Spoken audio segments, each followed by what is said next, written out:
అందరికీ నమస్కారం. శ్రీమాత్రే నమః. ముందుగా వీడియో నచ్చితే లైక్ చేయండి, షేర్ చేయండి, ఛానల్ని సబ్స్క్రైబ్ చేసుకోండి. కార్తీక మాసంలో రెండో రోజైన శుద్ధ విదియను యమద్వితీయగా సహోదర ద్వితీయముగా వ్యవహరిస్తారు. భగని హస్త భోజనం అనే ఈ పండగ దీపావళి పండగ దినాల్లో వచ్చే ఒక పండగ. కార్తీక శుద్ధ విదియ అంటే దీపావళి వెళ్ళిన రెండవ నాడు వస్తుంది. అంటే ఈ సంవత్సరం అక్టోబర్ 23వ తేదీన వచ్చింది. అన్నా చెల్లెళ్ళ ప్రేమకి అద్దం పట్టే పండగల్లో రాఖీ పండగ తర్వాత చెప్పుకోదగినది ఇది. ఆ రోజు అన్నాదమ్ములు తమ అక్కా చెల్లెళ్ళ ఇండ్లకు వెళ్ళి వారి చేతి వంట తిని వారి చేత తిలకం దిద్దించుకుంటారు. రక్షాబంధనంలో అన్నాదమ్ములు తమ సోదరి రాఖీ కట్టినందుకు ఆమె యోగక్షేమాలు తాము చూస్తామని రక్షిస్తామని చెబుతారు. రాఖీ సోదరి క్షేమానికి సంబంధించినది. భగినీ హస్త భోజనం సోదరుని క్షేమాన్ని సంబంధించినది. అన్న తమ్ముడు అనే కాదు, అక్కా చెల్లెల్ని కూడా చక్కగా పిలిచి ఆ రోజు భోజనం పెట్టుకోండి. పురాణాల్లో చెప్పుకున్న ఇప్పుడు ఈ కథను తెలుసుకుందాము. దీనికి సంబంధించిన కథలోకి వెళితే భగని అంటే సోదరి అని అర్థం. అక్కని కానీ చెల్లెల్ని కానీ సోదరి అంటారు. హస్త భోజనం అంటే చేతి వంట అని అర్థం. అంటే సోదరి చేతి వంటని సోదరునికి ఇంటికి పిలిచి ఆప్యాయంగా భోజనం పెట్టడం అన్నమాట. అయితే ఇందులో కొత్త విషయం ఏముందని అనుకోవచ్చు, కానీ గొప్ప విషయమే దాగుంది. అదేమిటంటే సాధారణంగా మన ఇంటి ఆడబిడ్డకు పెళ్ళయ్యాక ఆ ఇంటికి అత్తవారింటికి దీపం అవుతుంది. మన ఇంటిని దాటి వెళ్ళిపోయాక అన్నదమ్ములు కానీ తల్లిదండ్రులు కానీ సోదరింటికి వెళ్ళి భోజనం చేయడానికి కాస్త ఇబ్బంది పడతారు. కారణం తినకూడదని కాదు, ఆడపిల్లకు రుణపడడం ఏ పుట్టింటి వారికి ఇష్టం ఉండదు కాబట్టి.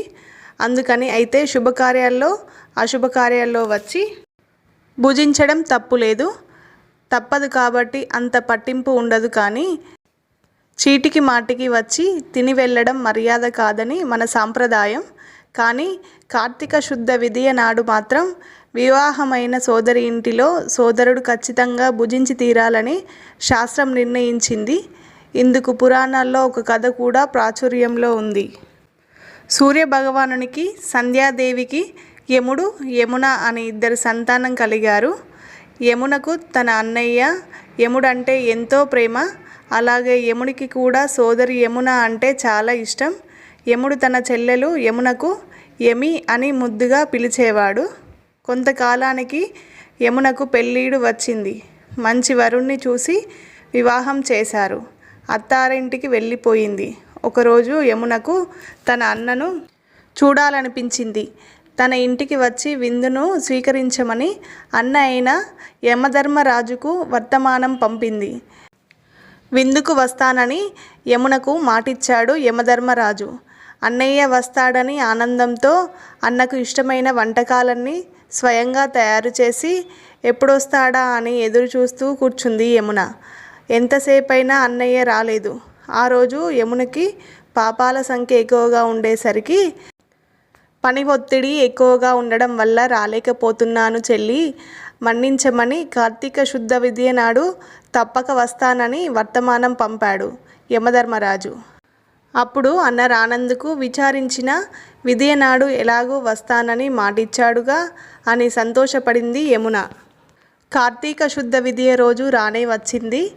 తన అన్నకు ఇష్టమైన పదార్థాలన్నీ స్వయంగా తయారు చేసి స్వాగత దీపాలు వెలిగించి గుమ్మంలో కూర్చొని అన్న కోసం ఎదురు చూడసాగింది.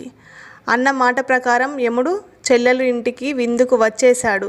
యమున ఎంతో సంతోషంగా తన అన్నయ్యకు అతిథి మర్యాదలు చేసింది. అన్నయ్య నుదుట పవిత్ర తిలకం దిద్ది పూలమాలతో అలంకరించి తను చేసిన పదార్థాలన్నీ అన్నకు కొసరి కొసరి వడ్డించింది. చెల్లెలి ప్రేమానురాగాలకి సంతోషపడి యముడు ఏమి వరం కావాలో కోరుకోమని అడిగాడు.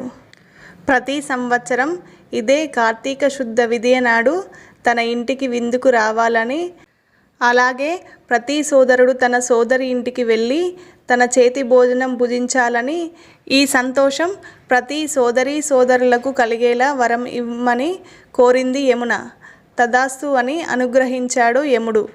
అందుకే నాటి నుండి నేటి వరకు ఈ భగినీహస్త భోజనం విజయవంతంగా కొనసాగుతుంది.